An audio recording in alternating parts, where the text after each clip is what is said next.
আয় বুড়ির বাচ্চা আয় আয় বৌমা ছাড়ো, আমি তোর আজকে এই বাসা থেকে বের করবো আমি। আয় বৌমা ছাড়ো। আয়। কি রে বুড়ি, তুই কি মনে করছস তোর পোলার কাছে বিচার দিবি আর তোর পোলা তোর কথা শুনা আমারে কি মারবো? হ্যাঁ, দেখছস তোর পোলা আমার কথা মতো উঠে আর বসে। আমি যদি ওরে উঠতে বলি ও উঠে, আমি যদি ওরে বসতে বলি ও বসে। নেহা, নেহা, আমি অফিসে যাচ্ছি। আয় দাঁড়াও, হ্যাঁ বলো। তোমার মায়ের বাসা থেকে বের করো।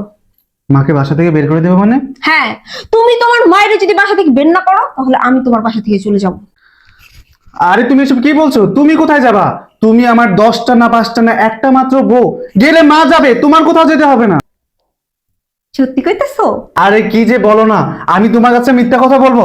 তুমি আমার জান, তুমি আমার প্রাণ, তুমি তো আমার সবকিছু। যা ওই বুড়িকে ঘাট টাকা দিয়ে বের করে দাও। হ্যাঁ, তুমি ঠিক বলছো। দাঁড়াও, আমি ওই বুড়িরে এক্ষুনি বাসা থেকে বের করবো।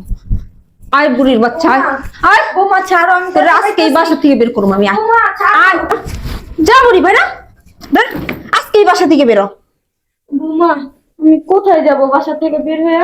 এই বুড়ি, কোথায় যাবি আমি জানি? হ্যাঁ, জাহান্নামে যাবি, প্রয়োজন বৃদ্ধাশ্রমে গিয়ে থাকবি, কিন্তু আমার বাড়িতে তোর আর কোনো জায়গা নেই। বেরো। কি রে বাবা, তোর সামনে তোর বউ আমাকে বাসা থেকে বের করে দিতেছে, তুই কিছুই বলবি না? কি বলবো? ও যা করতেছে ঠিকই তো করতেছে।